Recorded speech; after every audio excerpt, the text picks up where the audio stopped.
السلام علیکم ورحمۃ اللہ وبرکاتہ۔ الحمد للہ وحدہ والصلاة والسلام علی من لا نبی بعدہ اما بعد فاعوذ کہا یہ دعا بدعا نہیں پوچھ رہا ہوں کہ سب سے برا ہے کرنا، ان کی پہچان یہ ہوگی کہ وہ صدقہ نہیں کھائیں گے، ہدیہ قبول کریں گے۔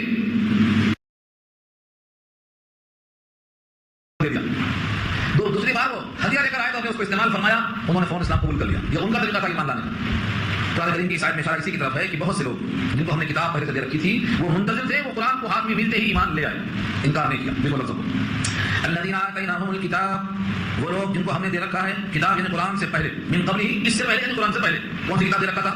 تورات، ہم بہ یؤمنون، وہ اس قرآن پر بھی ایمان لاتے ہیں۔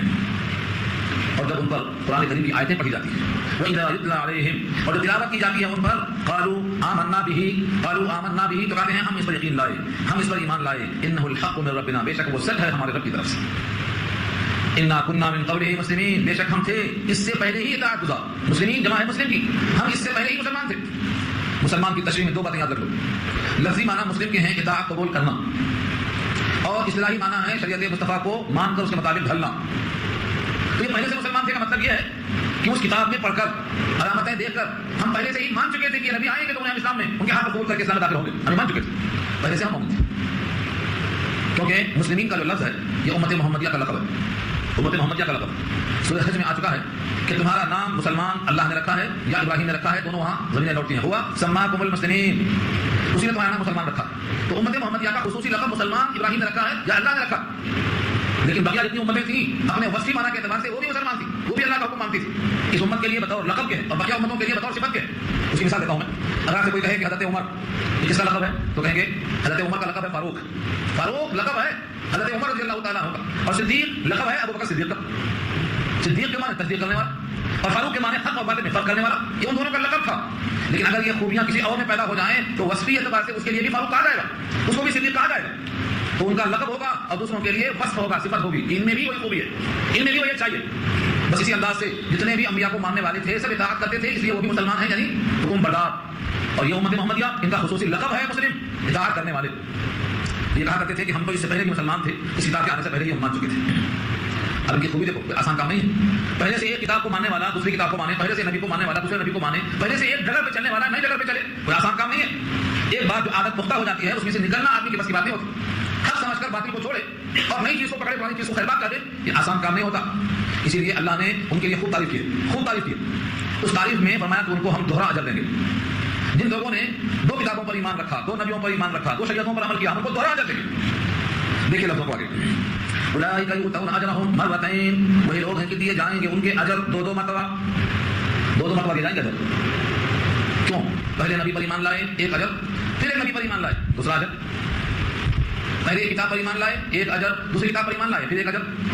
اس پر اشکال کیا لوگوں نے، کہا جب دو کام ہے تو دو اجر ہے تو دوہرا کہاں ہوا؟ دو کام ہے تو دوہرا اجر کہاں ہوا؟ دو کام پر دو اجر تو کامن ہو گیا، سب کے لیے ایسے ہی تو ہے۔ جیسے بخاری میں ایک روایت ہے اس امت کے لیے فرمایا، کیا فرمایا کہ میری امت میں جو کام، یہ تین کام کرے گا اس کو دوہرا اجر دیا جائے گا، دوہرا اجر۔ اس امت میں جو شخص بھی یہ کام کرے گا اس کو دوہرا اجر دیا جائے گا۔ دوہرا اجر سے مراد کیا کیا ہے؟ ایک شخص ہے جس کے پاس باندھی ہے، باندھی سے وہ بغیر نکاح کی صحبت کر سکتا، لیکن پھر بھی اس نے اس باندھی کو آزاد کر دیا، اس کو ادب دلایا، پھر اسے نکاح بھی کر لیا، یعنی حق ادا فرمایا، کیونکہ باندھی کے حق نہیں ہوتے، بیوی کے حقوق ہوتے تو جو فائدہ اٹھانا تھا اس کو باندھی ہونے کی حیثیت سے بغیر نکاح اٹھا سکتا تھا، لیکن پھر بھی اس نے اس کو آزاد کر کے نکاح پڑھایا، اس کو حق ادا کیا، دوہرا اجر ملے گا۔ ایک وہ غلام ہے جو اپنے مالک کو بھی خوش کرتا ہے اور اپنے حقیقی مالک کو یعنی اللہ کو بھی خوش کرتا ہے، دونوں پر ملے گا۔ ایک وہ شخص ہے جو پہلے کتاب پر ایمان لا چکا ہے اور بعد میں پھر اس کتاب پر ایمان لا چکا ہے، تو دوہرا اجر ملے گا۔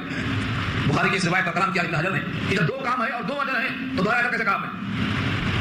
اس کی وجہ یہ ہے کہ ہر کام پر دوہرا اجر ملے گا ان کی اس اخلاص کی وجہ سے۔ دو کام، اگر وہ نماز پڑھیں گے تو ان کو دو نمازوں کا ثواب، وہ حج کریں گے دو حج کا ثواب، وہ روزہ رکھیں گے دو روزے کا ثواب، وہ قرآن پڑھیں گے ان کو اس رکوع کو دو بار پڑھنے کا ثواب۔ کیوں؟ اس کی وجہ کیا ہے؟ اللہ علیہ فرماتے ہیں بما صبروا، ان کے صبر کرنے کی وجہ سے، ان کے جمع لانے کی وجہ سے، ان کی استقامت کی وجہ سے دوہرا اجر۔ جیسے بیوی، جتنی بیویاں نبی صلی اللہ علیہ وسلم کی ان کو ہم کہتے ہیں ازواج مطہرات، امہات المؤمنین۔ 22واں پارہ سورہ احزاب میں مکمل بحث آ چکی ہے۔ اللہ نے ان سے بھی کہا یا نساء النبی لستن کاحد من النساء، تم عام عورتوں کی طرح نہیں ہو، تم عام عورتوں کی طرح نہیں ہو، اگر تم نے کچھ غلطی کی تو دوہری سزا ہوگی، اور اگر اجر کیا، نیک کام کیا تو اجر بھی دوہرا ہوگا۔ کیوں؟ نبی کے ساتھ قربت کی وجہ سے، جن کے تمہیں سوا ان کو سوا مشکل ہے۔ فرمایا اگر تم نے نبی کے ساتھ اچھا سلوک کیا تو تم کو دوہرا اجر ملے گا، ایک تو اس حیثیت سے کہ تم نے اللہ کے نبی کو خوش کیا، اور ایک اس حیثیت سے کہ تم نے اپنے شوہر کا دل جیت لیا، تم کو دوہرا اجر ملے گا۔ اور اگر تم نے کوئی تکلیف کا کام کر دیا تو تم کو سزا بھی یضاعف لها العذاب ضعفین، دوہرا عذاب ہوگا، ایک شوہر کو ناراض کرنے کا اور ایک رسول اللہ کو ناراض کرنے کا دوہرا عذاب ہوگا۔ تو مطلب کیا ہوا؟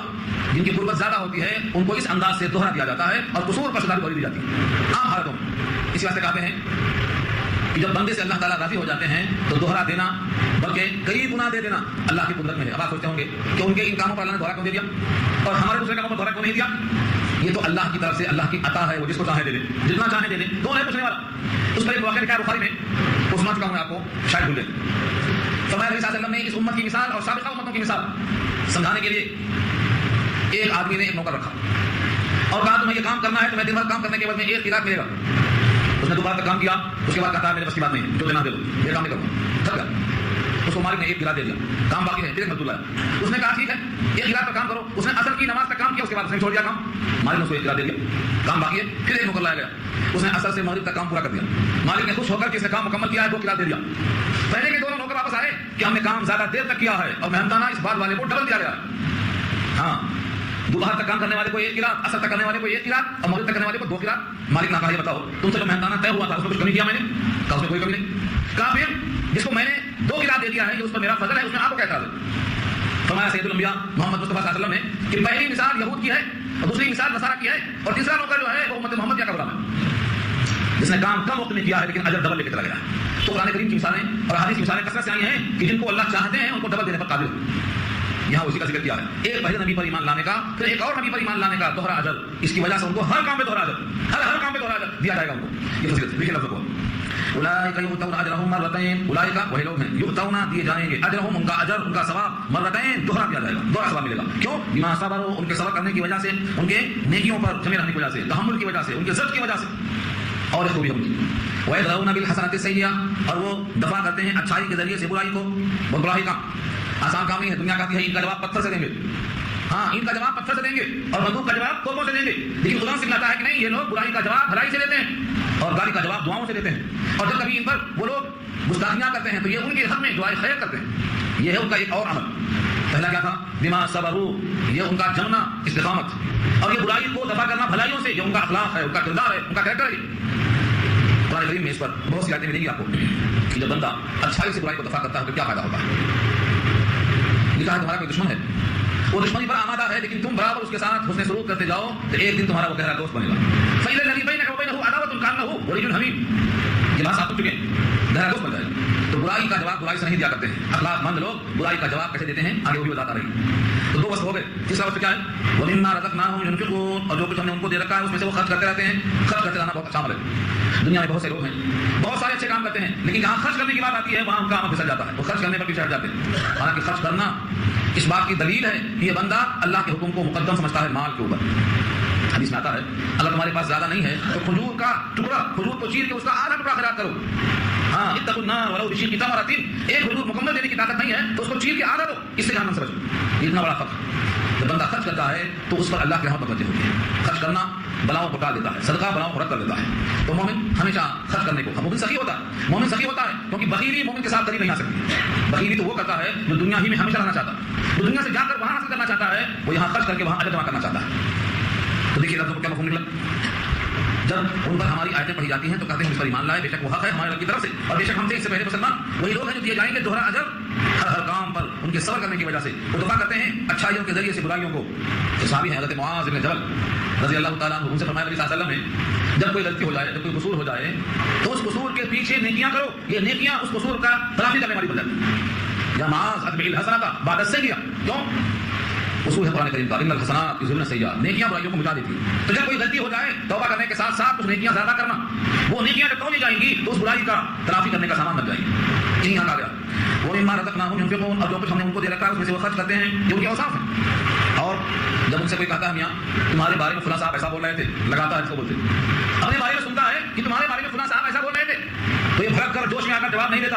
کیا جواب دیتا ہے؟ اس کی فطرت کیسی بن جاتی ہے؟ اللہ نے کھول کر دیا اس کو۔ وَإِذَا سَمِعُوا اللَّغْوَ، اور جب سنتے ہیں وہ لغو کو، لغو کے معنی بیکار بات، کوئی اس کا فائدہ نہیں، سنتا ہے تو غیبت سنے گا فائدہ ہوگا، الٹا نامہ اعمال سے کھاتے سے کچھ نکل چلی جائیں گی، اشتعال آئے گا اور غصے کی بنا پر نقصان ہوگا ہمارے اس کا۔ تو فرمایا جب لغو بات کو سنتے ہیں، جب کسی سے اپنی نسبت کوئی لغو بات کو سنتے ہیں، اعرضوا عنہ، اس سے اعراض کر جاتے ہیں. وقالوا، اور کہتے ہیں لنا اعمالنا ولکم اعمالکم، ہمارے لیے ہمارا عمل، تمہارے لیے تمہارا عمل. قریش نہیں، یہ سلامتی کا راستہ سکھایا قرآن نے. اور آگے فرمایا تو یہ بھی کہتے ہیں سلام علیکم، سلام علیکم، تم پر سلام. لا نبتغي الجاہلین، ہم جہالت نہیں چاہتے. یہاں دو لفظ ہیں، اچھی طرح دیکھو. لنا اعمالنا، ہمارے لیے ہمارا عمل، تمہارے لیے تمہارا عمل. اس نے اگر ہمارے بارے میں برائی بیان کی ہے تو یہ اس کا عمل ہے، اس پر گناہ اس کو ہوگا. ہمیں کیوں شریک کر رہے ہو؟ ہمیں کیوں شریک کر رہے ہو؟ سلام دو قسم کا ہوتا ہے. سلام علیکم میں جو سلام ہے، امام راضی لکھتے ہیں کہ دو قسم کا ہوتا ہے سلام. ایک تو سلام ہوتا ہے تحیہ، دعائیہ، تم پر اللہ کی طرف سے سلامتی ہو، رحمت ہو، برکت ہو، یہ دعا ہے. یہ سلام تحیہ کے لیے ہوتا ہے. اور یہ سلام ہوتا ہے مسالمت اور مطابقت کے لیے، یعنی تمہارا میرا تعلق ختم، میں تم کو سلام کرتا ہوں، تم سے مجھے ملنا نہیں ہے. ہاں، جیسے بہت سے لوگ کہتے ہیں جواب جاہلاں باشد خاموشی، جاہلوں کی ہر بات کا جواب نہیں دیا جاتا، ان سے الجھنے سے فائدہ نہیں ہوتا. یہاں وہی کہا سلامتی کی بات کر کے ہٹ جاتے ہیں. سورۃ فرقان میں کہا اللہ نے جب مخاطب الجھتا ہے تو سلامتی کی بات کر کے الگ ہو جاتے ہیں. یہاں وہی جملہ ہے سلام علیکم، تم پر سلام ہو، یعنی ہم تم سے سلام کرتے ہیں بس، یعنی تم کو ہم بتاتے ہیں کہ تم ہم سے محفوظ ہو اور تم سے ہم محفوظ رہنا چاہتے ہیں بس. یہاں دعائیہ کلمہ نہیں ہے بلکہ اپنی بات کو سلامتی کے ساتھ ختم کرنے کی بات ہے. لا نبتغي الجاہلین، ہم جہالت نہیں چاہتے، ہم بے سمجھ لوگوں سے الجھنا نہیں چاہتے. کس طریقے سے بات ختم کر دیتے ہیں. یہ کس کے اوصاف ہیں؟ جن کے پاس کتاب ہے، اللہ کی کتاب پڑھنے والے، اللہ کی کتاب پر عمل کرنے والے، یقین کرنے والے، یہ ان کے اوصاف ہیں. یہ اپنے مقصد پر نگاہ رکھتے ہیں. میرے سامنے کیا ہے؟ جنت. مجھے وہاں پہ جانا ہے، میری وہ منزل ہے. جو عمل راستے میں رکاوٹ ڈالے گا میری منزل میں پہنچنے سے، میں ان کی طرف نہ دیکھوں گا، میں اس میں الجھوں گا، نہ اپنا وقت خراب کروں گا، دائیں سے بائیں سے بھیڑ سے نکل جاؤں گا، کیونکہ میری منزل جنت. یہ ہے مومن کا ایمان، اس کا فیصلہ. اور جو انسان جنت کے سامنے نہیں ہے، اس کی آنکھوں سے ہوتا ہے جنت، وہ کبھی ادھر کبھی ادھر ہر طرف ہی جماتا ہے. نتیجہ ہوتا ہے الجھ کے ہی رہ جاتا ہے، آگے پہنچتا ہی نہیں. یہ پیغام دیا رب کریم نے. اب اس کے بعد ایک بہت اہم آیت اس معنی میں کہ نبی کریم سید الانبیاء محمد مصطفیٰ صلی اللہ علیہ وسلم کے چچا ابو طالب، جو نبی صلی اللہ علیہ وسلم کے ساتھ اتنے مہربان تھے کہ آج کے مومنین کو بھی اگر موقع آ جائے تو ہمت ہار کے بھاگ جائیں گے. 3 سال تک پتے کھایا ہے نبی کے ساتھ شاہ ابی طالب کی گاڑیوں میں. نبی صلی اللہ علیہ وسلم کی خواہش تھی کاش یہ ایمان میں آ جاتے، کاش یہ ایمان میں آ جاتے. جب ان کی وفات کا وقت آیا، بستر پہ لیٹے ہوئے ہیں، نبی صلی اللہ علیہ وسلم سامنے بیٹھ کے بولتے ہیں چچا جان کلمہ پڑھ لو، میں اللہ سے آپ کے لیے مسجد جاؤں گا، کلمہ پڑھ لو. لیکن پاؤں کے پاس قریش کے سردار بیٹھے ہوئے ہیں اور وہ کہتے ہیں کہ اگر تم نے مرتے وقت اپنا دین بدل دیا تو لوگ کہیں گے ابو طالب کو موت کا خوف ایسا ہو گیا کہ اپنے آبائی دین چھوڑ دیا، اور اپنے آبائی دین کو چھوڑ کر نئے دین کو قبول کر لیا. کیا تم اپنے آبا و اجداد کے راستے سے ہٹ کر جیو گے؟ عبد المطلب کا دین چھوڑ دو گے؟ لوگ تمہارے بچوں کو آر دلائیں گے کہ موت کے خوف سے ایمان بدل دیا. نبی صلی اللہ علیہ وسلم ایمان کی دعوت دیتے رہے اور کفار قریش آر کی بات کرتے رہے. بالآخر جب روح نکلی تو انہوں نے کہا اخترت النار علی العار، مجھے آر پسند نہیں ہے، مجھے نار پسند ہے، میں نے نار پسند کر لیا. یعنی آگ میں جانا مجھے قبول ہے لیکن میری اولاد کو لوگ آر اور شرط دلائیں مجھے قبول نہیں ہے، اس لیے کلمہ پڑھے بغیر روح پرواز کر دی. نبی صلی اللہ علیہ وسلم نے فرمایا میرا ان کے ساتھ جو تعلق تھا دنیاوی طور پر، اگرچہ وہ ایمان نہیں لائے لیکن اس کا فائدہ ان کو یہ ہوگا کہ جہنم میں جتنے کافر ہوں گے وہ پورے کے پورے آگ میں ہوں گے سر سے پاؤں تک، لیکن ابو طالب کو صرف ٹخنے تک آگ ہوگی اور جوتا بنایا جائے گا آگ کا جو ٹخنے تک ہوگا، جس سے سر ایسا پکے گا جیسے بھگونا پڑتا ہے. یہ تمثیل ہے. اس پر نبی صلی اللہ علیہ وسلم کو بڑا ملال تھا اور آپ چاہتے تھے کہ چچا کلمہ پڑھ لیتے تو اللہ کے پاس سفارش کرنے کا آزار بن جاتا. اس تکلیف میں آپ کی بے تھی، اللہ نے آیت نازل فرمائی انک لا تہدی من احببت ولکن اللہ یہدی من یشاء. انک بے شک آپ لا تہدی، آپ جس کو چاہیں ہدایت نہیں کر سکتے. انک بے شک آپ لا تہدی، ہدایت نہیں کر سکتے. من احببت، جس کو آپ چاہیں، جس کو آپ محبوب بنائیں، جس کو آپ پسند کریں. ولکن اللہ یہدی من یشاء، لیکن اللہ ہدایت کرتا ہے جس کو چاہتا ہے. وہ عالم بالمہتدین، اور وہ جانتا ہے کہ ہدایت پانے والے کون. وہ عالم بالمہتدین، وہ ہدایت یافتہ کو خوب جانتا ہے. اس آیت پر بہت طویل کلام کیا جا سکتا ہے لیکن میں بطور اشارے کی چند باتیں عرض کرنا چاہتا ہوں. ہدایت کی 2 قسمیں. ہدایت کے معنی آتے ہیں راستہ دکھانا. کبھی آدمی راستہ دکھاتا ہے، کہتا ہے وہ فلاں کا گھر دور سے دکھاتا ہے، اس کا نام ہے راستہ دکھانا. اس کو عربی میں کہتے ہیں ہدایت الطریق، دکھا دیا راستہ. اور دوسرا درجہ ہدایت کا ایصال الی المطلوب، بھائی چلو میرے ساتھ، میں بھی جا رہا ہوں وہیں، آؤ میں بھی وہیں جا رہا ہوں، چلو میرے ساتھ، ساتھ لے کر آیا اور منزل تک پہنچا دیا. اس کا نام کیا ہے؟ منزل تک پہنچانا. پہلا کیا تھا؟ منزل کو دور سے دکھانا. تو ایک ہے گھر تک پہنچانا، ایک ہے گھر دکھانا. یہ دونوں ہدایت ہے. قرآن کریم میں یہ 2 لفظ اگر یاد رہے آپ کو، ایک ہے منزل تک پہنچانا اور ایک ہے راستہ دکھانا. قرآن کریم کی یہ آیت نمبر 56 جو ہے جس میں کہا ہے کہ آپ ہدایت نہیں دے سکتے، اس سے مراد ہے کہ آپ منزل تک نہیں پہنچا سکتے، دعوت دے کے اس کے دل میں ایمان کو اتار دیں. یہ ہمارے قبضے میں. اور جن آیتوں میں یہ ہے کہ آپ ہدایت دے سکتے، جیسے سورہ شورى آیت نمبر 52 میں ہے وكذلك اوحينا اليك روحا من امرنا ما كنت تدري ما الكتاب ولا الايمان ولكن جعلناه نورا نهدي به من نشاء من عبادنا وانك لتهدي الى صراط مستقيم. اور آپ ہدایت دے سکتے صراط مستقیم کی وہاں کہا گیا ہے، وہاں مراد ہے منزل دکھا سکتے، منزل کی رہنمائی کر سکتے، شریعت بتا سکتے، ایمان کے فوائد فضائل سنا سکتے، وہ آپ کر سکتے، ہر نبی کی ذمہ ہے وہی کام. لیکن یہاں جو کہا ہدایت نہیں کر سکتے، مراد ہے دل میں ایمان نہیں اتار سکتے. دل میں اتارنا اللہ کے قبضے قدرت میں ہے. دل کس کے قبضے میں ہے؟ اللہ تعالیٰ نے خود فرمایا ہے انا ملک الملوک وقلوب الملوک فی بیدی. حدیث قدسی ہے یہ، مشکات میں ایک باب ہے کتاب الامارات، ابو الدرداء اس کے راوی ہیں. اللہ فرماتے ہیں حدیث قدسی میں انا ملک الملوک، میں بادشاہوں کا بادشاہ ہوں، وقلوب الملوک فی بیدی، اور تمام بادشاہوں کے دل میری مٹھی میں. اقلب کیف اشاء، میں جس طرح چاہتا ہوں الٹتا ہوں پلٹتا ہوں. جب تم پر بادشاہ سختی کریں تو ان کو برا بھلا کرنے میں اپنے اوقات ضائع مت کرو، مجھے یاد کرو، میں ان کے دل تم پر نرم کر دوں گا. تو بادشاہوں کے دل اللہ کی چٹکی میں، اس دل میں بھی ایمان جانا ہے، تو وہ دل میں ایمان داخل کرنا اللہ کا کام ہے، اور ہدایت یعنی رہنمائی کرنا یہ نبیوں کا کام ہے. یہی بات یہاں کہی جا رہی ہے. انک لا تہدی من احببت، بے شک اے نبی آپ ہدایت نہیں دے سکتے جس کو چاہیں، ولکن اللہ یہدی من یشاء، لیکن اللہ ہدایت دیتا ہے جس کو چاہے. وہ اعلم بالمہتدین، اور وہ زیادہ جانتا ہے ہدایت پانے والوں کو. یہ تسلی. اب آپ تاریخ پڑھیں گے انبیاء کی، حضرت انبیاء میں سے ایک تو یہ واقعہ آپ کے سامنے ہے. دوسرے حضرت ابراہیم کے والد، وہ بھی بغیر ایمان کے چلے گئے. ابراہیم مچلتے رہ گئے کہ ابا جان مجھے تم پر خدا کا عذاب آنے کا خدشہ ہے. بہت سمجھایا، بہت کوشش کیا مگر وہ نہیں مانے. ان کا ذکر سورہ حج کی پہلی آیت میں کیا ہے، امام بخاری نے کتاب تفسیر میں. ابراہیم جیسے پیغمبر اپنے باپ کے لیے ایمان دل میں نہیں اتار سکتے کیونکہ اللہ کے قبضے میں. حضرت نوح اور لوط دونوں کی بیویاں پیغمبروں کی بیویاں، لیکن دونوں پیغمبر اپنے بیوی کے دل میں ایمان نہیں اتار سکے. حضرت نوح کا بیٹا، حضرت نوح پیغمبر ہو کر اپنے بیٹے کے دل میں ایمان نہیں اتار سکے. کیوں؟ دل میں اتارنا یہ اللہ کے قبضے میں. بہت چاہا، حضرت نوح نے دعا کی، ابراہیم نے دعا کی، لیکن ہر دعا کا مقبول ہونا یہیں پر ضروری نہیں ہے، اس کا ثمرہ آخر میں ملنے والا. یہ اللہ کی مصلحت ہے، وہ اللہ ہی بہتر جانتا ہے. ہمارے لیے سبب یہ ہے کہ نبی صلی اللہ علیہ وسلم کے چچا ہیں، نبی صلی اللہ علیہ وسلم کو بڑا پیار تھا ان سے، ابھی اللہ کی مرضی ایمان نہیں دیا، لیکن ہم کو اور آپ کو اور ہر مسلمان کو اپنے زبان کو چاہیے کہ بلا وجہ ابو طالب کے بارے میں یا ان کی بدعملی کے بارے میں یا ان کی کسی بھی خرابی کے بارے میں زیادہ چرچا نہ کرے، کیونکہ ہو سکتا ہے ان کا تعلق نبی صلی اللہ علیہ وسلم سے بڑا گہرا تعلق تھا. کہیں ایسا نہ ہو نبی صلی اللہ علیہ وسلم کو طبعی تکلیف ہو جائے. طبعی تکلیف کا مطلب معلوم ہے؟ یعنی شریعت کے لحاظ سے تو کافر کا ذکر کیا جائے گا، لیکن طبیعت کبھی کبھی نہیں چاہتی سننا. جیسے حضرت حمزہ کے قاتل وحشی ایمان لے آئے تھے، رضی اللہ بن گئے تھے، صحابی ہو گئے تھے، لیکن حضور نے کہا کہ میرے سامنے بیٹھا کرو.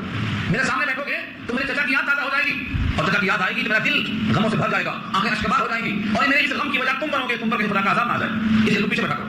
صحابی ایمان ہے، اس کو کیا کہتے ہیں؟ طبعی رنج کہتے ہیں، اس کو طبعی تکلیف کہتے ہیں اس کو. تو یہ کہا گیا ہے کہ ٹھیک ہے ان کا معاملہ اللہ کے ان کے درمیان ہے.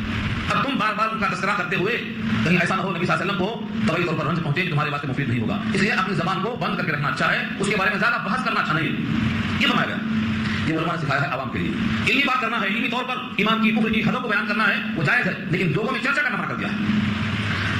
کافروں سے کہا جاتا کہ ایمان قبول کر لو تو وہ لوگ بھی ایک بہانہ آتے تھے. بہانہ کیا تھا؟ دیکھو، وہ کہتے تھے اگر ہم آپ پر، آپ کے معجزات پر، آپ کی کتاب پر ایمان لے آئیں تو ہم کو لوگ مار کے پھینک دیں گے، ہم کچل لیے جائیں گے، ہمارے لیے کوئی جائے پناہ نہیں ہے، کوئی جگہ نہیں محفوظ. اس لیے ہم جانتے ہیں کہ آپ سچے ہیں، لیکن پھر بھی ہم آپ کی بات نہیں مان سکتے، آپ کا ساتھ نہیں دے سکتے.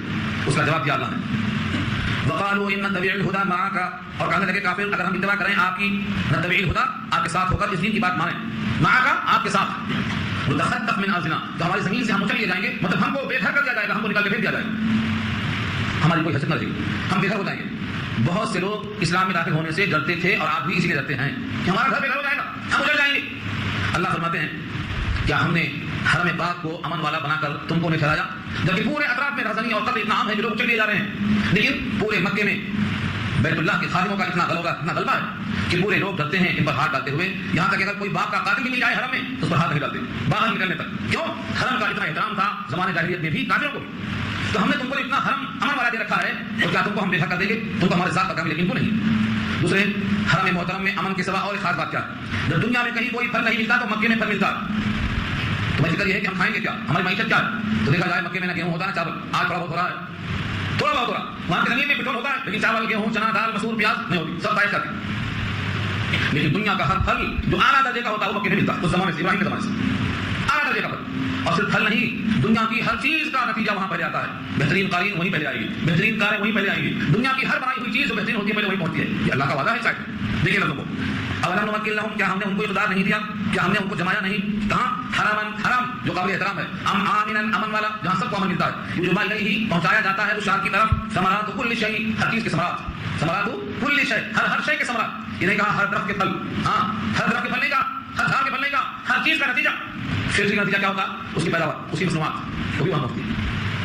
ثمرات کل شیء رزقا من لدنا، بتاؤ رزق ہمارے پاس یہ پہنچتا ہے. تو جب ہم تم کو امن دینے پر قادر ہیں، پھل دینے پر قادر ہیں، تو تم کو بے ہونے کی فکر کیوں ہو رہی ہے؟ ولكن اکثرهم لا يعلمون، لیکن ان میں سے اکثر لوگ اس بات کو نہیں جانتے. کیا نہیں جانتے؟ کہ اللہ امن دینے پر قادر ہے، اللہ رزق دینے پر قادر ہے. لہذا اپنے ایمان کو لانے کے لیے ان چیزوں کو بہانہ نہیں بنانا چاہیے. اور دوسری بات یہ ہے، اگر کفر اور شرک پر جمے رہے، کفر پر جمے رہے، تو تمہارا یہ گھر تو رہ جائے گا اگر رہا، لیکن آخرت کا جب تمہارا گھر چلا جائے گا، وہ دائمی گھر چلا جائے گا کفر کی وجہ سے، شرک کی وجہ سے. تمہیں اس کی فکر نہیں، اور ایمان لائیں گے تو یہ عارضی گھر چلا جائے گا، اس کی فکر کر رہے ہیں. تو عارضی گھر کو بچا رہے ہیں اور دائمی گھر کی فکر نہیں کر رہے ہیں، کیونکہ کفر اور شرک کی وجہ سے تمہارا دائمی گھر جنت میں چلا جائے. اس لیے تقاضا عقل مندی کا یہ ہے کہ ایمان قبول کرو، شرک سے بچو، تاکہ جنت کا دائمی گھر مل جائے. اور یہ جو گھر عارضی طور پر ہے، اس میں بھی اللہ کا یہ وعدہ ہے کہ مہاجر کو ہم ٹھکانہ دیں گے، یہ وعدہ ہے اللہ کا. ولكن اکثرهم لا يعلمون، لیکن اکثر لوگ اس بات کو نہیں جانتے. اب یہاں سے کفار قریش کا اس ذہن میں سوال یہ ہوتا تھا کہ اگر ہم غلط ہیں تو ہم کو اب تک ہلاک نہیں کیا گیا. یہ جواب کئی جگہ چکا ہے، یہاں بھی کہتے ہیں بہت سے موقع پر ان پر جب وہ کافر ہیں، مشرک ہیں، خدا کے باغی ہیں، تم نے خدا کا عذاب تک کیوں لیا، تو ہی مارے گئے تک. اللہ فرماتے ہیں دنیا میں بہت سی قومیں آئیں جو معیشت میں بہت اچھی تھی، لیکن ہم نے ان کے ناز و نعمت والے مکانات کو چھین لیے. لیکن جب وقت آیا، جب اس کا وقت آیا، پہلے ہی بار میں ان پر عذاب نہیں آتا، بلکہ ان کو موقع دیا جاتا ہے سوچنے کا، سنبھلنے کا، توبہ کرنے کا، بار بار سننے کا. جب ان کی غلطی حد کو پہنچ جاتی ہے تو ان کا انجام ایسا ہوتا ہے. یہ کفار قریش کا بھی تو انجام ایسا ہوا. مکہ کے 13 سال موقع دیا گیا، جب نہیں مانے، جو لوگ نہیں مانے ان کو بدر میں کیا ہوا، قتل کر دیے گئے. 70 مارے گئے، 70 قید بنا کر لائے گئے. شروع ہو گیا سلسلہ بدر سے لے کر سن 8 میں پورا مکہ فتح ہو گیا. پورے مجرم تحریر کر دیے گئے، یا پھر ان کو اسلام میں داخلے کی توفیق ہو گئی بے راستہ. تو یہاں پر تنبیہ کی گئی ہے کہ دیکھو بہت سی قوموں پر عذاب کے ساتھ وَكَمَّا أَهْلَكْنَا مِنْ قَرْيَةٍ، اور کتنے ہلاک کر دیا ہم نے بستیوں کو. قریہ سے مراد اہل قریہ، بستی والوں کو. اور ہم بہت سی ایسی بستیاں ہلاک کر چکے ہیں. بَطِرَتْ مَعِيشَتَهَا، جو اپنے سامان عائش پر نازا تھے. بطرت اتراتے تھے، معیشتها اپنے معیشت پر، اپنے کاروبار پر، اپنے ہنر پر اور اپنے اسباب عائش پر اتراتے تھے. ہم نے ان کو ہلاک کر دیا. ان بستیوں کا حال یہ ہے کہ ان کی ہلاکت کے بعد آج تک کبھی آباد نہیں ہوئی. فَتِلْكَ مَسَاكِنُهُمْ، بس وہ ہیں ان کے گھر، ان کے مسکن ان کی آنکھوں کے سامنے تھے، تمہاری آنکھوں کے سامنے. دیکھ لو، لم تسکن، نہیں ٹھہرا، نہیں آباد ہوا، نہیں بسا کوئی ان گھروں میں. لم تسکن من بعدہم، ان کی ہلاکت کے بعد ان کے گھروں میں کوئی مکین نہیں تھا، کوئی رہنے والا بسنے والا وہاں پر نہیں تھا. الا قلیلا، مگر تھوڑا دیر، تھوڑے لوگ نہیں، تھوڑا دیر. پڑا ہوا ہے ٹھنڈا کے مسافر جا رہا ہے، تھک گیا، تھوڑی دیر بیٹھ گئے، بارش آئی، تھوڑی دیر سایہ لے لیا، یا اتفاق رات ہو گئی وہاں قیام کر لیا. ایسے گزرگاہوں میں جیسا لوگ قیام کر لیتے ہیں، یہ ہے الا قلیل کا مطلب تھوڑا بہت کوئی آ گیا اتر گیا، ورنہ رہنے بسنے جمنے کے اعتبار سے وہاں کوئی نہیں پیدا ہوا، ختم کر دیا گیا. یہ بستیاں کون کون سی بستیاں مراد ہیں؟ قوم سمود کی بستیاں، قوم عاد کی بستیاں اور قوم لوط کی بستیاں جو راستے کے اندر موجود تھی.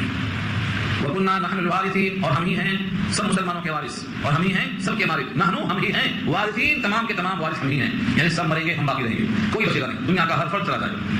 اب رہا سوال یہ کہ ان پر ہلاکت کیوں نہیں آ رہی ہے؟ اللہ کا رسول ہے اور دستور ہے، ہم کسی بستی کو ہلاک نہیں کرتے جب تک وہاں اپنا رسول، اپنا قاصد، اپنا پیغام پر بھیج کر ان کو باخبر نہ کر دیتے، ان کو حجت کا موقع ہم نہیں دیتے. جب تک ان پر بات مکمل نہ ہو جائے تب تک عذاب نہیں آتا. وما کان ربک، اور نہیں ہے آپ کا پروردگار مہلک القری، ہلاک کرنے والا بستیوں کو، حتی، یہ بھی ہے، یہاں تک کہ یبعث فی امھا رسولا، بھیجے اس کے ام کے معنی جڑ کے آتے ہیں، بھیجے اس کے شہر کے اندر رسول. ام کے معنی جڑ کے آتے ہیں، ماں کو بھی ام اسی وجہ سے کہتے ہیں کہ وہ بچے کی جڑ ہوتی ہے. ام کے معنی شہر. اس معلوم ہوا ہے انبیاء کرام کا اصل مسکن شہر ہوتا ہے، گاؤں نہیں ہوتا. جتنے انبیاء ہیں ان کا مسکن شہر ہوتا ہے، اور شہر والوں کی تابع اطراف کے دیہات ہوتے ہیں. جو فیصلہ شہر میں ہوتا ہے گاؤں والوں پر وہ نافذ ہوتا ہے، اس کا ماننا لازم ہوتا ہے. یہاں وہی فرمایا کہ جب ہم نے اس بستی کے اندر کسی پیغمبر کو بھیجا، ان کا کام کیا ہوتا؟ رسولوں کا کام یہ ہوتا یتلو علیہم آیاتنا، کہ وہ ان پر ہماری آیتیں پڑھتے. دیکھا آپ نے رسولوں کے کام بتایا اللہ نے، یتلو علیہم آیاتنا، کہ ان پر ہماری آیتیں پڑھ کر سناتے. یہ کام آیتیں پڑھ کے سنانا تاکہ ان کو اللہ کا فہم حاصل ہو جائے. وما كنا مهلك القرى الا واهلها ظالمون، اور ہم نہیں ہیں بستیوں کو ہلاک کرنے والے مگر اس حال میں کہ اس کے رہنے والے ظالم ہوں. اهلها ظالمون، وہاں کے مکین جب ظالم ہیں اور ظلم کرتے کرتے ظلم انتہا کو پہنچ جاتا ہے، تب ہم بستیوں پر ہلاکت نازل کرتے ہیں. تو بھیا تمہارا ظلم ضرور ہے، لیکن ابھی اتنا اونچا نہیں ہوا ہے کہ اسے کوئی کی جائے. جب فرعون کا ظلم بہت آگے بڑھا تو موسیٰ کو بھیجا اللہ نے. ایسے ہی جب تمہارا ظلم اپنے انتہا کو پہنچ جائے گا تمہارے سرکوبی کا انتظام کیا جائے گا. اس آیت سے ہمیں ایک بات معلوم ہوئی کہ اللہ کا عذاب دنیا میں تنبیہ کرنے کے لیے ہوتا ہے تاکہ لوگ اللہ کی طرف رجوع ہو جائیں. اور جتنے بھی اہل اللہ انبیاء کرام گزرے ہیں وہ شہر اس واسطے گزرتے ہیں کہ وہاں پر رہ کر زیادہ سے زیادہ لوگوں کو فائدہ ہوتا ہے. اور شہروں کے تابع دیہات بھی ہوا کرتے ہیں. جو نبی صلی اللہ علیہ وسلم جب مبعوث ہوئے مکہ میں یا واپس گئے مدینے میں تو اس کے اطراف کے تمام دیہاتوں میں یہ پیغام خود بخود پہنچ گیا. تو ذرا شہروں کے تابع ہوتے ہیں گاؤں کے لوگ، دیہات کے لوگ، جو بات شہر میں واقع ہوتی ہے دیہات تک بہت پھیل جاتی ہے. اور بہت سے مسائل ہیں جس پر قیاس کیے گئے ہیں، ان کی یہاں حاجت نہیں ہے. اب اللہ فرماتے ہیں تم جس کو اطلاعتے ہو دنیا کا سامان، وما اوتیتم من شیء فمتاع الحیات الدنیا وزینتها، جو کچھ تمہیں دیا گیا ہے وہ دنیا کی زندگی کا سامان ہے، اس کی زینت اور رونق ہے. گھر ہے، مکان ہے، بیوی بچے ہیں، دولت ہے، عائش ہے، سب کیا ہے دنیا کی حیات میں زندگی گزارنے کے سامان ہے. بس یہ باقی نہیں رہے گا. جب تم خود نہیں رہیں گے تو تمہارے ساتھ یہ مال کیسے رہے گا؟ اس لیے فرمایا اور جو کچھ تم کو دیا گیا ہے چیزوں میں سے، سب کیا ہے متاع. متاع کے معنی استعمال کرو، پھینکو. متاع کے معنی جس کو فائدہ اٹھا کر پھینک دیا جائے. فمتاع الحیات الدنیا، دنیا کی حیات کے لیے متاع ہے یعنی سامان ہے، وزینتها اور زیب و زینت ہے، وما عند اللہ خیر وابقى اور جو کچھ اللہ کے پاس ہے وہ بہتر ہے اور باقی رہنے والا۔ افلا تعقلون، کیا تم کو اتنا تعقل نہیں ہے، عقل مند نہیں ہے؟ کیا فرمایا؟ جو اللہ کے پاس ہے وہ بہتر بھی ہے باقی بھی ہے، جو دنیا میں ہے یہ بہتر بھی نہیں باقی بھی نہیں۔ بہتر اس واسطے نہیں ہے کہ اس کے اندر بڑی کمیاں ہیں، دنیا کی ہر چیز نکمی ہے آخرت کی چیزوں کے مقابلے میں۔ دنیا کا ہر گھر فانی ہے، باقی نہیں ہے، باقی گھر وہ ہے جنت میں ملے گا، جنت میں جو ملے گا وہ کیا ہے؟ خیر و ابقا، بہتر بھی ہے اور دیر پا بھی ہے، اور دنیا کے اندر جو سامان ہے نہ وہ بہتر ہے نہ دیر پا ہے، تو عقل مند کون ہوا؟ اللہ فرماتے ہیں افلا تعقلون، کیا تم تعقل نہیں کرتے؟ عقل مند آدمی کون ہے؟ جس کی نگاہ دور تک ہو وہ عقل مند کہلاتا ہے۔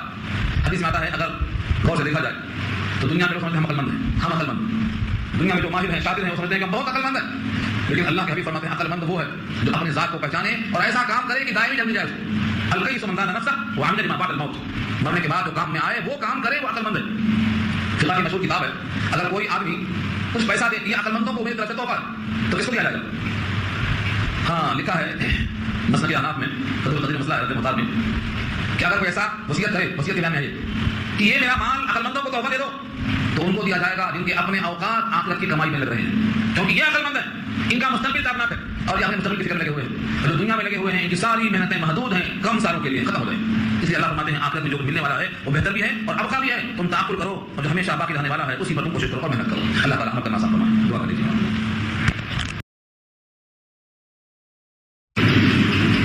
الحمد لله وحده أما بعد فأعوذ بالله من الشيطان الرجيم بسم الله الرحمن الرحيم أفمن وعدناه وعدا حسنا فهو لاقيه كمن متعناه متاع الحياة الدنيا ثم هو يوم القيامة من المعذرين ويوم يناديهم فيقول أين شركائي الذين كنتم تزعمون قال الذين حق عليهم القول ربنا هؤلاء الذين أغويناهم كما غوينا تبرأنا إليك ما كانوا إيانا يعبدون إلى آخر الآية۔ صدق الله العلي العظيم وصدق رسوله النبي الكريم ونحن على ذلك من الشاهدين والشاكرين۔ اللهم ألهمنا رشدنا وأعذنا من شرور أنفسنا، اللهم وفقنا لما تحب وترضى من القول والفعل والنية، رب اشرح لي صدري ويسر لي أمري واحلل عقدة من لساني يفقهوا قولي، آمين يا رب العالمين۔ محترم حضرات، معزز سامعین، محترم خواتین، میری ماں اور بہنوں، میری بھائیوں، پیارے بچوں، آج کی گفتگو کا عنوان ہے سورہ قصص 20واں پارہ، آیت نمبر 61 سے لے کر 75 تک، یعنی سورت کا 7واں رکوع ہے اور پارے کا 10واں رکوع ہے۔ تذکرہ یہ چل رہا تھا کہ تم کو جو کچھ دیا گیا ہے وہ دنیا کی زندگی کا سرمایہ ہے، اس کی زیب و زینت ہے، اور جو اللہ کے پاس ہے وہ بہت بہتر ہے اور دیرپا ہے۔ کیا تم کو اتنا بھی عقل و فہم نہیں ہے کہ بہتر اور دیرپا کو چھوڑ کر جو غیر بہتر ہے اس پر توجہ کر رہے ہو؟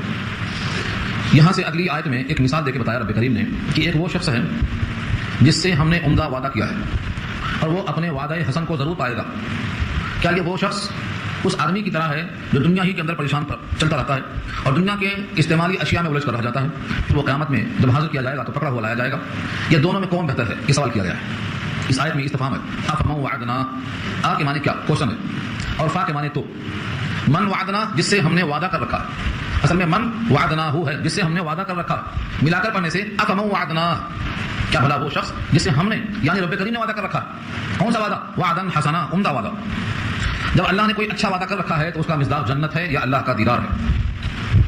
قرآن کریم میں لفظ حسنہ اور زیادہ آیا، حسنہ جنت کو کہا اور زیادہ اللہ کی ملاقات کو کہا، یہ دونوں وعدے حسن مراد ہیں۔ فهو لاقی، بس وہ اس سے ملاقات کرے گا، یعنی اپنے وعدے کو حاصل کرے گا۔ لاقی ملاقات سے ہے، پا لینا، ملاقات کر لینا۔ ایک شخص تو یہ ہے، اس شخص کو تشبیہ دیا ہے کمن متعنا کا، جیسے وہ شخص جس کو ہم نے دنیا کی حیات کا سرمایہ دے رکھا ہے، متعنا ہو، ہم نے اس کو ایسے سامان دے رکھا ہے جو دنیا میں استعمال میں کام میں آئے۔ متاع الحیات دنیا اس کی وضاحت ہے، یعنی دنیا کی زندگی میں استعمالی اشیاء ہیں، زمین کو استعمال کرے گا چھوڑ کے چلا جائے گا، گھر میں رہے گا چھوڑ کے چلا جائے گا، جتنی چیزیں اس کے پاس ہیں سب متاع ہیں، استعمال کر کے چھوڑ کے چلا جانا۔ اور اس کے بعد ثم ہوا، پھر وہ یوم القیامہ، قیامت کے دن، من المحضرین، ان لوگوں میں سے ہوگا جن کو حاضر کیا جائے گا، پکڑ کے لایا جائے گا۔ محضرین حضرہ سے ہے، محضر کے معنی جس کو لا کر پیش کیا جائے، حاضری ہو، پیشی کی جائے گی۔ تو یہ دو شخص کا تقابل کیا ہے، دونوں میں سے کون سا اچھا ہے؟ ظاہر ہے کہ عقل مند یہی کہے گا کہ جس سے اللہ نے اچھا وعدہ کر رکھا ہے وہ انسان اس کو حاصل کرے گا، یہ کامیاب ہے، اور جو دنیا کے مسائل میں الجھا ہوا ہے، چھوڑ کے جائے گا، گرفتار ہو کر لایا جائے گا، وہ بالکل اچھا نہیں ہے۔ یہی عقل مندی کا تقاضا ہے۔ وَيَوْمَ يُنَادِيهِمْ، اور جس دن ہم ان کو پکاریں گے۔ ینادی اگر صیغہ غائب کا آئے گا، جیسے ان کو پکارے یعنی فرشتے پکاریں گے، اور کہیں پر ہمارے حکم سے فرشتے پکاریں گے یہ لفظ آئے گا، اور کہیں ہم خود پکاریں گے۔ وَيَوْمَ يُنَادِيهِمْ، اور جس دن ان کو پکارا جائے گا۔ فیقول، اور اس پکار کے الفاظ کیا ہوں گے؟ کہیں گے اینا شرکائی، کہاں ہے میرے شرکا؟ اینا شرکائی، شریک کی جمع شرکا، میرے پارٹنرز کہاں ہیں؟ تم جن کو شریک کرتے تھے دعا میں، عبادت میں، تذلل میں، سجدہ کرنے میں، مانگنے میں، بڑا سمجھنے میں، میرے تمام شریک کہاں سمجھتے تھے؟ اینا شرکائی، وہ کہاں ہیں؟ یہ سوال کیا جائے گا. الذی کنتم تزعمون، جن کو تم گمان کیا کرتے تھے کہ وہ میرے شریک کار ہیں، میرے ساتھ کام میں دخیل ہیں، تمہارے کام میں آ جائیں گے، تمہارا گمان تھا. الذی کنتم تزعمون، تزعمون زعم سے بنا ہے، زعیم کہتے ہیں لیڈر کو، لیڈر، میں یہ کرا دوں گا، میں وہ کرا دوں گا بولتا ہے، اس کو زعیم کہتے ہیں، لیڈر. تو تزعمون تمہیں جن کو گمان تھا کہ یہ کچھ کر سکیں گے، کہاں ہیں؟ قال الذین حق علیہم القول، کہیں گے وہ لوگ جن پر بات ثابت ہو چکی ہے. کون سا قول ثابت ہو چکا ہے؟ اس سے اشارہ ہے سورہ اعراف کی ان آیتوں کی طرف، جب ابلیس نے کہا تھا اللہ سے کہ میں آدم کی اولاد کو چھوڑوں گا نہیں، میں دائیں بائیں سے بھٹکاؤں گا، آگے پیچھے سے آؤں گا، اس کو اتنا کوشش کروں گا کہ صحیح راستے پر قائم نہ رہ سکے، بھٹکاؤں گا. اللہ نے کہا کہ تو اور تیرے فالوورز دونوں کو جہنم میں ڈال دوں گا. لأملأن جہنم منک وممن تبعک منہم اجمعین، تجھ کو اور تیرے تمام پیچھے چلنے والوں کو سب کو جہنم میں ڈال دوں گا. یہ وعدہ مراد ہے. تو جن لوگوں پر یہ وعدہ کامل ہو چکا، ثابت ہو چکا، یعنی جن کے اوپر جہنم واجب ہو چکی گمراہی کی وجہ سے، شیطان کو فالو کرنے کی وجہ سے، وہ یہاں مراد ہے. وہ کیا کہیں گے؟ قال الذین حق علیہم القول، کہا ان لوگوں نے جن پر بات ثابت ہو چکی گمراہ ہونے کی، کیا کہیں گے وہ؟ ربنا، اے ہمارے پروردگار، ہؤلاء الذین اغوینا، یہ وہ لوگ ہیں، ہؤلاء یہی لوگ ہیں، الذین اغوینا، اے ہمارے پروردگار بے شک یہی وہ لوگ ہیں جن کو ہم نے بہکایا، جن کو ہم نے بہکایا. ہؤلاء الذین اغوینا، یہی وہ لوگ ہیں جن کو ہم نے بہکایا. اغویناہم کما اغوینا، ہم نے ان کو ایسا بہکایا جیسا ہم خود بہکے. ہم بھٹکے تھے تو کیا کرتے؟ اگر ہم راستے پر ہوتے راستہ پر دکھاتے ان کو بھی، جیسا ہم بھٹکے تھے ویسا ان کو بھٹکائے، جیسا ہم چلتے تھے ان کو چلائے. اغویناہم کما اغوینا، ایک انسان بھٹکا ہوا ہے تو بھٹکا ہی تو سکتا ہے، وہ جو خود راستے پر نہیں ہے وہ راستے پر چلا کیسے سکتا؟ یہ یہاں کہا گیا ہے یہ وہ لوگ ہیں جن کو ہم نے گمراہ کیا، اور جیسے ہم خود بھٹکے ہوئے تھے ہم نے ان کو ایسا ہی بھٹکایا. سویا ہوا سوئے ہوئے کو جگا نہیں سکتا. ان مثال ہے خود تارا خودتا کئی گنت بیدار. جو خود سویا ہے سوئے ہوئے کو جگا نہیں سکتا، جو خود گڑھے میں گرا ہے وہ دوسرے کو گڑھے سے نکال نہیں سکتا. یہ اعتراف کریں گے اغویناہم کما اغوینا، ان کو ہم نے ایسا بھٹکایا جیسا ہم کو بھٹکے ہوئے تھے. تبرأنا الیک، تبرأنا الیک، ہم براءت کا اعلان کرتے ہیں آپ کی طرف. تبرأنا، براءت کا، بیزارگی کا، علیحدگی کا، ہمارا ان سے کوئی تعلق نہیں. ما كانوا ایانا یعبدون، نہیں تھے وہ لوگ ہماری عبادت کرتے ہوئے، ہماری عبادت یہ کرتے تھے، ہم اس کو ماننے کو تیار نہیں ہیں. ہم کو تو پتہ بھی نہیں تھا کہ ہماری بندگی کر رہے ہیں، ہمیں تو خبر بھی نہیں. جن جن کی بندگی کی جا رہی ہے ان میں سے کسی کو پتہ نہیں کہ اٹھائے کب جائیں گے. وما یشعرون ایانا یبعثون، کب اٹھائے جائیں گے پتہ نہیں. تو یہ برات کا اعلان کریں گے کہ ہماری بندگی نہیں کرتے تھے، ہم کو پتہ نہیں. اب جب جن کے بارے میں گمان تھا، امید تھی کہ خدا کے شریک کار ہیں، ان کی طرف سے برات کا اعلان آ جائے گا تو اور وضاحت کرنے کے لیے پھر سے وہی سوال ہوگا. وقیل ادعوا، اور کہا جائے گا پکارو شرکاءکم، اپنے شرکاء کو، تم کو جن کے بارے میں یقین تھا، امید تھی، گمان تھا، پکارو، آواز لگاؤ. اس زور سے پکاریں گے، چلائیں گے، چیخیں گے. جن جن کے نام پہ عبادت کرتے کرتے امیدیں لگا رکھی تھی، آس وابستہ کر رکھی تھی، شاید یہ کام میں آ جائے، ان کو پکارے گا، شاید وہ کام میں آ جائے، ان کو پکارے گا. جہاں جہاں سجدہ کیا تھا ان سب کو پکارے گا. کیوں؟ اللہ کہیں گے پکارو. قیلا، کہا جائے گا ادعوا، پکارو شرکاءکم، اپنے تمام شرکاء کو، تمام پارٹنر کو بلاؤ. فدعوہم، یہ پکاریں گے، فدعوہم، یہ سب کے سب ان کو پکاریں گے. جہاں جہاں سجدہ کیا تھا، جہاں جہاں چادریں چڑھائی تھی، جہاں جہاں منتیں مانی تھی، جہاں جہاں بکرے کاٹے تھے، جہاں جہاں امید لگائی تھی، پورے کی طرف سے پکارتے رہیں گے. اللہ فرمائیں گے پکارو. جن کے بارے میں گمان تھا کہ ہمارا فیصلہ بدل دیں گے، ان تمام کے بارے میں گمان تھا کہ ہمارے شریک کار ہیں، پارٹنر ہیں، شریک اور صحیح اور دخیل ہیں، پکارو. اور خدا کے حکم سے یہ پکاریں گے بھی، لیکن اللہ کی گواہی ہے فلم یستجیبوا لہم، کوئی جواب وہ نہیں دیں گے. فلم یستجیبوا لہم، کوئی جواب نہیں دیں گے، کیونکہ کوئی جواب دینے کے موقع میں ہوگا تو جواب دے گا، کوئی جواب نہیں آئے گا. اللہ کو چھوڑ کر جن جن کو پکاریں گے کسی کی طرف سے کوئی جواب نہیں آئے گا. ورأوا العذاب، اور اوپر سے کیا دیکھیں گے؟ عذاب دیکھیں گے. اب عذاب دیکھنے کے بعد اور کسی سے کوئی جواب نہ ملنے کے بعد اور کوئی شریک کار نظر نہ آنے کے بعد ہر اسباب ٹوٹتے نظر آئیں گے، مایوسی چھا جائے گی. اب دل میں کہے گا، کیا کہے گا؟ لو انہم کانوا یہتدون، لو حرف شرط ہے، کاش ہدایت یافتہ ہوتے، کاش ہدایت یافتہ ہوتے، کاش کی صراط مستقیم پر ہوتے، کاش نبیوں کی بات مان لیے ہوتے، کاش اللہ کی کتاب کو قبول کر لیے ہوتے. لو کے معنی کاش، انہم بے شک وہ لوگ، کانوا یہتدون، ہوتے ہدایت یافتہ. یہ تمنا دل میں رہ جائے گی، کیونکہ اس مقام پر تمنا پوری ہونے کا کوئی امکان نظر نہیں آتا، کوئی امکان نظر نہیں آتا. اس موقع پر ایک پکار اور ہوگی، سوال کیا جائے گا. وَيَوْمَ يُنَادِيهِمْ، اور جس دن پکاریں گے ان کو، وَيَقُولُ، اور پکار کرتے ہوئے کہیں گے، ماذا أَجَبْتُمُ الْمُرْسَلِينَ، تم نے کیا جواب دیا رسولوں کو. سوال ہوگا جن جن کے پاس رسول بھیجے گئے تھے ان تمام لوگوں سے سوال ہوگا کہ تم نے رسولوں کو جواب کیا دیا، رسولوں کو انکار کیا یا رسولوں کی اتباع کیا. ماذا أَجَبْتُمُ الْمُرْسَلِينَ، مرسلین جمع ہے، مرسل واحد ہے، یہ مفعول ہے، ابجد ہے، بھیجا ہوا، مرسل جمع مرسلین. ماذا أَجَبْتُم، تم نے کیا جواب دیا، بھیجے ہوئے رسولوں کو تم نے کیا جواب دیا. ظاہر یہ ہے کہ انہوں نے رسولوں کی مخالفت کی تھی، رسولوں کی بات رد کر دی تھی، رسولوں کے طریقے کو چھوڑ رکھا تھا. اب ان کے سامنے کوئی جواب نہیں آئے گا، ان کی زبان بند ہو جائے گی، کیا بولیں بولتی بند ہو جائے گی. اللہ فرماتے ہیں فعمیت علیہم الانباء، بس اندھی ہو جائے گی ان پر زبان. عمیت اندھی ہو گئی، علیہم ان پر، انباء کے معنی خبریں مراد ہے باتیں. کیا بولیں، بولنے کے لیے کوئی چیز باقی ہی نہیں آ گئی. شرکا کو پکارے تو آواز نہیں، جن سے امید تھی ان کی آس نہیں، امید دوبارہ ہدایت مل جانے کی اس کی بھی کوئی امید نہیں، تو اب دل میں تمنا رہ گئی، کوئی جواب نہیں. نبیوں کا جواب ان لوگوں نے کیا دیا تھا؟ یہی تو کہ تم جھوٹے ہو، تمہاری بات نہیں مانتے، تم جادوگر ہو. تو اب کیا جواب دیں گے؟ اس لیے ان کے اوپر بات ختم ہو گئی.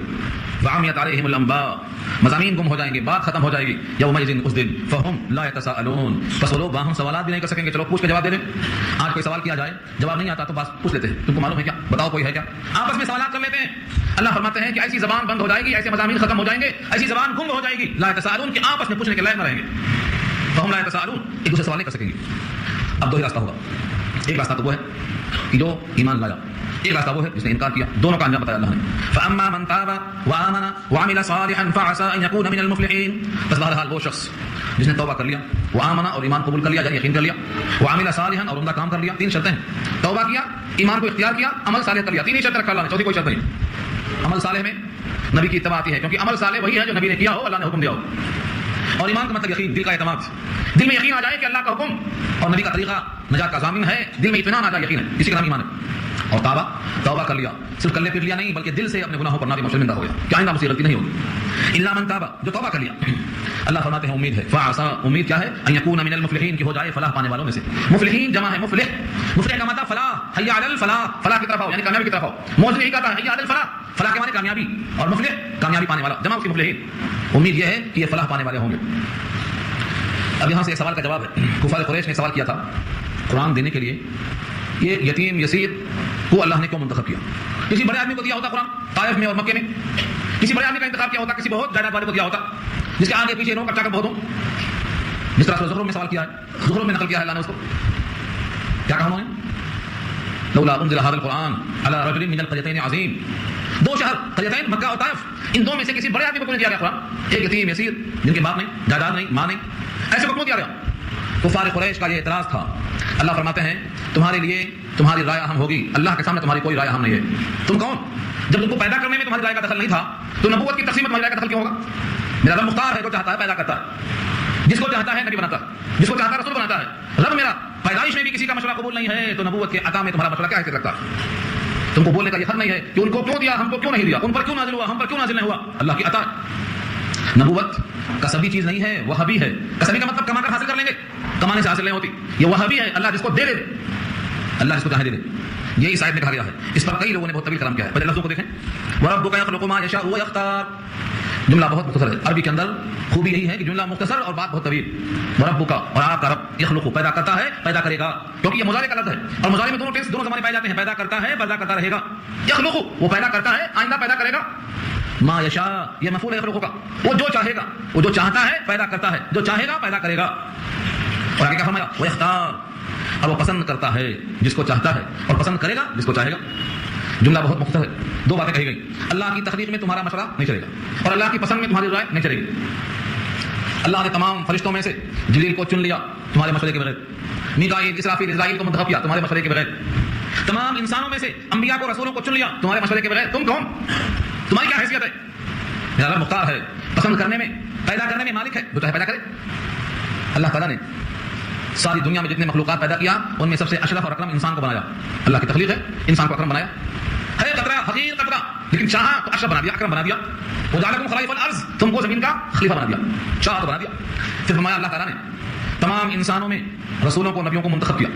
تمام صحابہ میں خلفائے اربعہ کو پسند کیا. خلفائے اربعہ میں ابو بکر صدیق کو، عمر فاروق کو، عثمان غنی کو، علی مرتضیٰ کو پسند فرمایا. تمام بنی ہاشم میں قریش کو پسند کر لیا اور قریش میں سید الانبیاء کو پسند کر لیا. اللہ کی مرضی ہے، کسی کو اس میں کوئی اعتراض کی ضرورت نہیں ہے. اللہ تعالیٰ جب کسی کو عطا فرماتے ہیں یا کسی کو پیدا فرماتے ہیں تو کسی کا اس میں ادنا برابر دخل نہیں ہے. یہ ہے اس آیت کا مفہوم. اس کو اور پھیلائیں گے.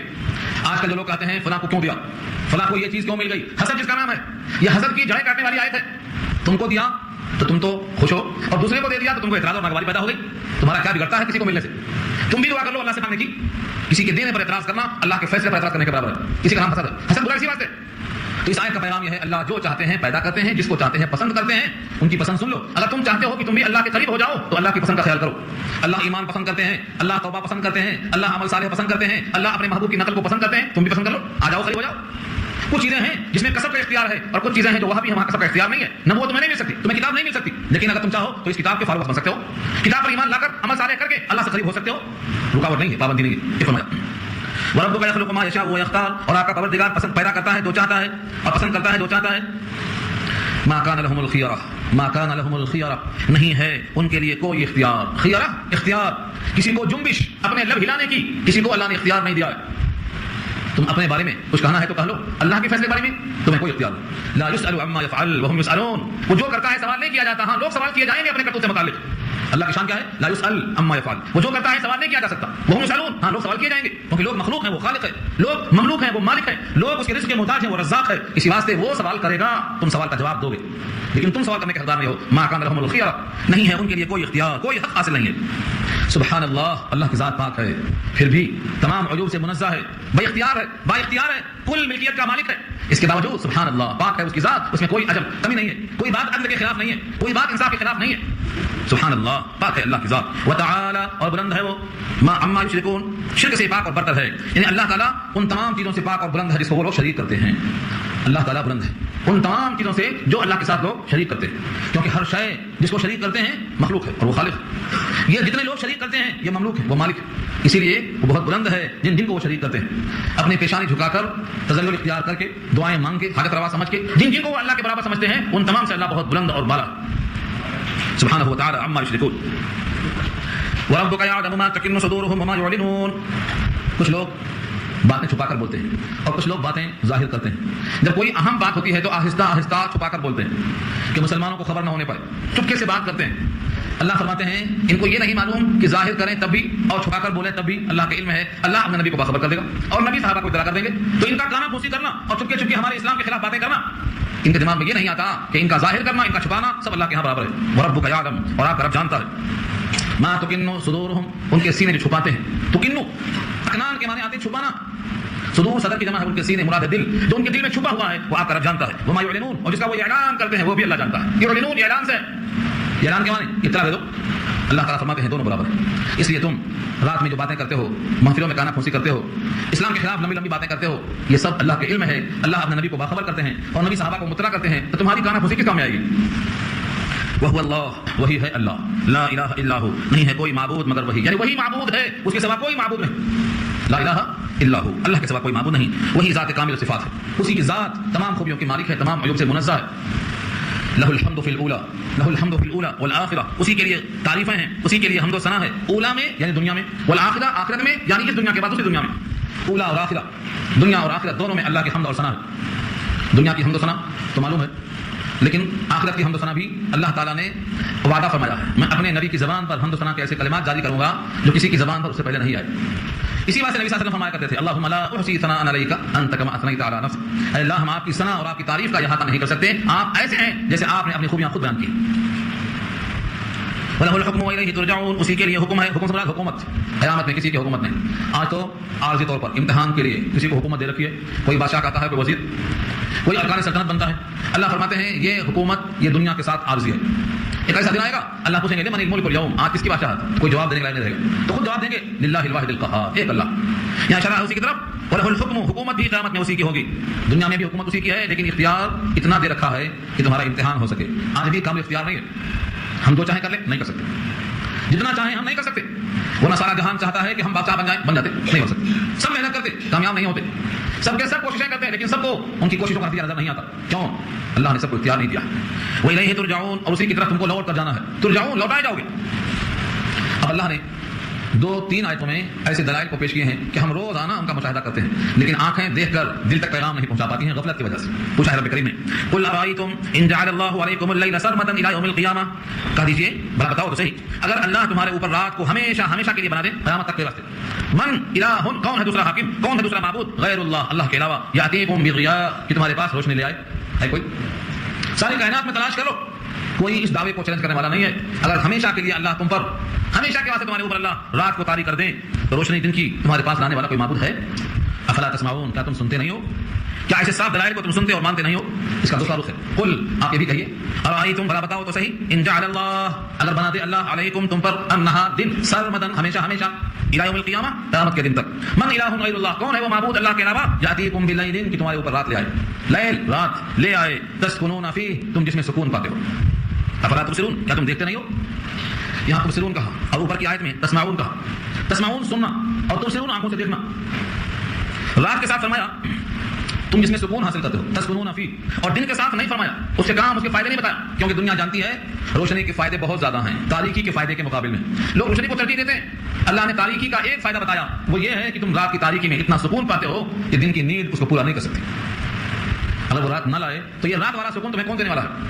اور اگر تمہارے اوپر ہمیشہ ہمیشہ رات لے آئے تو دن کی روشنی جو کام کاج کا ضروری ہے تمہارے پاس لانے والا کون ہے؟ دو قسم کی چیزیں ہوتی ہیں، ایک آنکھوں سے دیکھ کر اور ایک کانوں سے سن کر. کانوں سے سن کر زیادہ چیزیں انسان کے علم میں آتی ہیں اور آنکھوں سے دیکھ کر کم چیزیں آتی ہیں. فرمایا کہ جب رات کا تعلق ہے تو فرمایا سن کر کے افلا تسمعون، کیا تم سنتے نہیں ہو؟ اگر تم پر رات ہے تو رات میں نظر نہیں آئے گا لیکن رات میں تم کو سنائی دے گا، اور جب دن ہے تو دن میں تم کو نظر آئے گا. کیا نظر آئے گا کہ کون سی چیز کہاں ہے اور کیسی ہے. دونوں کے فوائد تعلقات پوچھ لیا اللہ نے. بھلا بتاؤ رات کا اور دن کا تمہارے اوپر آنا اور جانا ایک معبود کے سوا کوئی اور دوسرا ہے؟ اللہ کے علاوہ کوئی دوسرا ہے؟ اگر نہیں ہے تو پھر تم اس اللہ کو بھول کر غیروں کے پاس کو پہنچتے ہو. رات کو دینے والا اور دن کو دینے والا، رات کے سکون کو اور دن کی روشنی کو عطا کرنے والا. رزق کا حصول دن میں جتنا ہوتا ہے رات میں نہیں ہوتا، اور رات کا سکون جتنا ہوتا ہے دن میں نہیں ہوتا ہے. یہ رزق کا حاصل کرنا اور سکون کا پا لینا تمہارے سوا دوسرا کوئی معبود نہیں ہے. تم ایسے موقع پر اللہ کو فراموش کیوں کرتے ہو؟ آگے فرمایا یہ رات اور دن کا فائدہ تم کو ہے، اللہ کو نہیں ہے اس کا فائدہ. پھر تمہارے اوپر دن رات کون حاصل کرتا ہے؟ وہ یہ اللہ کی رحمت ہے. ایک چھوٹا بچہ ماں کی گود میں ہے، روتا ہے اور ماں اس کو چپ کرنا چاہتی ہے. کیوں؟ یہ ماں کی محبت ہے، یہ ماں کی شفقت ہے. چاہتی ہے کہ بچہ بے قرار نہ ہو، شفقت ہے. اللہ فرماتے ہیں ومن رحمتہ، اور اس کی رحمت میں سے ہے یعنی اس کی شفقت میں سے ہے جعل لكم الليل والنهار، بنایا تمہارے واسطے رات کو اور دن کو لتسكنوا فيه، تاکہ تم اس میں سکون حاصل کرو، ولتبتغوا من فضله، اور تاکہ تم اس کا فضل تلاش کرو. فضل سے مراد رزق. قرآن کریم میں جہاں جہاں لفظ فضل آیا ہے اکثر جگہوں میں فضل مانے رزق آتے ہیں. تو دن میں رزق تلاش کرو اور رات میں سکون حاصل کرو. تمہارے واسطے دونوں وقت کا عطا کرنا یہ اللہ کی رحمت ہے. جس اللہ نے تم پر اتنی رحمتیں کی ہیں، اگر تم دن کے روشنی میں غیر اللہ کو سجدہ کرتے ہو تو اپنے فضل یعنی رزق دینے والے کا انکار کر رہے ہو. اور رات کی تاریکی میں جہاں تم کو سکون حاصل ہوتا ہے، اگر تم کسی غیر کو سجدہ کرتے ہو تو تم اپنے سکون دینے والے کو برقرار کرنا چاہتے ہو. یہ وعدہ کیا وَلَعَلَّكُمْ تَشْكُرُونَ، تاکہ تم شکر گزار بن جاؤ، تاکہ تم شکر ادا کرنے والے بن جاؤ. یعنی رات کا سکون اور دن کا فضل تلاش کرنے کا موقع اس لیے ہے تاکہ بندے اللہ کے شاکر بن جائیں، شکر گزار بن جائیں. لیکن اتنی نعمتیں پانے کے بعد بھی شکر ادا نہیں کرتے. تیسرا سوال پھر ہوگا. پہلا سوال کس سے تھا؟ قوموں سے تھا کہ تم نے نبیوں کو کیا جواب دیا. وہی سوال دہرایا گیا. وَيَوْمَ يُنَادِيهِمْ فَيَقُولُ أَيْنَ شُرَكَائِي، جس دن پکاریں گے ان کو اور کہیں گے کہاں ہیں میرے شرکاء الذین کنتم تزعمون، جن کے بارے میں تم گمان کیا کرتے تھے. تمہارا گمان تھا کہ ہمارے کام میں آئیں گے، وہ کہاں؟ یہ سوال پہلے آ چکا ہے. تو وہاں کس سے آیا تھا؟ قوموں سے کہا گیا تھا کہ تم نے رسولوں کو جواب کیا دیا. اب یہاں وہی سوال کیا گیا. کن سے؟ جو لوگ مجرم ہیں ان سے کہا گیا اور نبیوں کو بطور گواہی کے پیش کیا گیا. دیکھو وَنَزَعْنَا مِن كُلِّ أُمَّةٍ شَهِيدًا، اور نکالیں گے ہم ہر امت میں سے ایک گواہ. شہیدہ سے مراد یہاں گواہ کون ہے؟ ہر امت کا ایک گواہ کون ہوگا؟ امت کے درمیان کا نبی ہوگا. اور نبیوں کے سامنے پوچھیں گے تم نے نبیوں کو جواب کیا دیا. نبیوں کو جواب صحیح نہیں دیا تھا تو ان کی بولتی بند ہوگی. اب یہاں نبیوں کو بلا کر ان کی گواہی لی جائے گی کہ آپ بولیے میں نے کیا کیا. تو پکار تو ایک ہے. پہلی پکار میں مخاطب تھے مجرم لوگ، دوسری پکار میں مخاطب ہیں انبیاء کہ ان پر گواہیاں پیش کرو. اسی سے آپ کو روایت طویل آئی ہے کہ سارے محشر کے میدان میں ہر امت میں سے ایک گواہ ہوگا، یعنی ان کا نبی ان پر گواہی دے گا. بخاری میں طویل حدیث ہے شفاعت کے بیان میں. حضرت نوح علیہ السلام کہیں گے ہم نے تو پیغام پہنچا دیا، لیکن ان کے قوم کے لوگ کہیں گے ہمارے پاس کوئی رسول نہیں آیا. 950 برس تک پیغام پہنچانے والے کو رد کر دیں گے. اس موقع پر امت محمدیہ کو اللہ تعالیٰ شرف بخشیں گے کہ یہ گواہی دے گی کہ ہر نبی نے پیغام پہنچا دیا. جنا ہوگی کہ تم تو بعد میں پیدا ہوئے، تمہیں معلوم کیسے؟ وہ کہیں گے کہ ہمارے نبی نے ہم کو بتایا، ہماری کتاب جو پیش کی گئی اس میں لکھا سید الانبیاء بلائے جائیں گے، جس کا ذکر سورہ نساء میں آ چکا. فَكَيْفَ إِذَا جِئْنَا مِن كُلِّ أُمَّةٍ بِشَهِيدٍ وَجِئْنَا بِكَ عَلَىٰ هَٰؤُلَاءِ شَهِيدًا. اس وقت کیا حال ہوگا آپ کا جب ہم ہر جماعت میں سے نبیوں کو بلائیں گے اور نبیوں کی تصدیق کرنے کے لیے، امتوں کی گواہی کے لیے آپ کو بلائیں گے. یہی وہ آیت تھی ابی بن کعب پڑھتے تھے اور نبی صلی اللہ علیہ وسلم کی دونوں آنکھیں آنسوؤں سے بھر رہی تھیں. آپ نے کہا بس کرو بھائی بس کرو. ان آیتوں کو پڑھ کر اور سن کر نبی کو رونا کیوں آیا کہ محشر کا منظر سامنے آ گیا. تو یہاں شہیدن سے مراد یہ ہے کہ ہر امت سے نبیوں کو بطور گواہی کے پیش کیا جائے گا کہ بولو امتیوں نے کیا کیا، کیا جواب دیا انہوں نے. اب ظاہر یہ ہے کہ امت محمدیہ میں اب جو لوگ پیدا ہو رہے ہیں ان کے سامنے کوئی نبی تو نہیں ہے، کیونکہ نبی دوبارہ نبی نہیں آئیں گے دنیا میں، بلکہ اللہ تعالیٰ نے فرما دیا میری امت کے علماء بنی اسرائیل کے انبیاء کی طرح، علماء امتی کے انبیاء بنی اسرائیل، اور یہ پیغام پہنچائیں گے اور یہی امت کو پیغام پہنچانے کے ذمہ دار ہیں. اب کوئی نیا نبی نہیں آئے گا. اگر کوئی دعویٰ کرتا ہے نبوت کا تو وہ جھوٹا ہے، کذاب ہے. 30 نبی جھوٹے دعویٰ کرنے والے پیدا ہوں گے، یہ نبی کی پیشین گوئی ہے، نبی کوئی نہیں آئے گا. لیکن پھر بھی امت میں سے گواہ پیش کیا جائے گا کہ امت نے کیا جواب دیا. تو کبھی براہ راست رسول آتے ہیں، کبھی رسول کے رسول آتے ہیں، کبھی نبی آتے ہیں، کبھی نبی کے بھیجے ہوئے پیغام پر پہنچاتے ہیں. اس طریقے سے ہر امت میں گواہ پیش کیا جائے گا کہ انہوں نے کیا جواب دیا تھا. ونزعنا، اور نکالیں گے ہم من کل امت، ہر امت میں سے شہیدن ایک گواہ. فقلنا ہاتوا برہانکم. اب اس موقع پر سارے انسان جمع ہوں گے، انکار کرنے والے بھی، انبیاء بھی، سب موجود ہوں گے. اگر تمام انبیاء گواہی دینے کے بعد وہ لوگ خاموش ہو گئے تو حجت پوری ہو گئی، اور اگر اب بھی خاموش نہیں ہوتے تو ہم ان سے کہیں گے فقلنا، ہم کہیں گے ہاتوا برہانکم، لاؤ اپنے دلائل. توحید کے خلاف تمہارے پاس کوئی دلیل ہے؟ انبیاء نے پیغام پہنچا دیا تمہارے پاس کوئی خلاف میں دلیل ہے پیش کرو، ہاتھو برہانکم ان کنتم صادقین، اگر تم سچے ہو تو پیش کرو۔ اللہ پوچھیں گے محشر میں، فقلنا ہاتھو برہانکم، اب کوئی دلیل ان کے پاس ہو تو پیش کریں گے، بھلا اللہ کے خلاف، نبیوں کے خلاف، کتاب اللہ کے خلاف کون سی دلیل پیش کریں گے؟ وہ اب مجبور ہو کے ان کے دل میں یقین آ جائے گا، فعلموا، اور وہ جان لیں گے ان الحق للہ، کہ حق اللہ کا ہے، حق اللہ کا ہے، یہ تمام کی تمام معلومات اللہ کی ہے۔ وضل عنہم ما كانوا يفترون، اور گم ہو جائیں گے ان سے وہ تمام کے تمام جن کو وہ کہا کرتے تھے، جن کو کہتے تھے کہ یہ بھی معبود ہے، یہ بھی کام میں آئیں گے، یہ بھی کام میں آئیں گے، یہ بھی مشکل کشا ہے، یہ بھی حاجت روا ہے، یہ بھی دستگیری کریں گے، ضل، سب غائب، ما كانوا يفترون، جتنی چیزوں کو کرتے تھے اللہ کے مقابل میں سب کی سب چیزیں غائب ہو جائیں گی اور ان کو کوئی چیز نظر نہیں آئے گی۔ وضل عنہم ما كانوا يفترون، سچی بات خدا کے سامنے آ جائے گی، اور جتنی باتیں کہا کرتے تھے آج کسی کا پتہ نہ چلے گا، سب کے سب غائب ہو جائیں گے۔ اس کا خلاصہ کیا نکلا کہ سوال جواب ہوگا انبیاء سے اور انکار کرنے والوں سے، اور جتنے شرکاء ہیں ان کو پیش کیا جائے گا۔ یہ سب ہونے والا ہے، جن کو یقین ہے وہ تیاری کرتے ہیں، اور جن کو یقین نہیں ہے وہ غفلت میں پڑے رہتے ہیں۔ ایک ایسے شخص کا تذکرہ آگے کر رہے ہیں جس کو مرنے کے بعد کا یقین نہیں تھا، وہ دنیا میں آج بھی دھنس رہا ہے، جس کا نام قارون ہے۔ یہ گفتگو انشاءاللہ آئندہ آ رہی ہے، اس پر سورہ قصص انشاءاللہ مکمل ہو جائے گی۔ دعا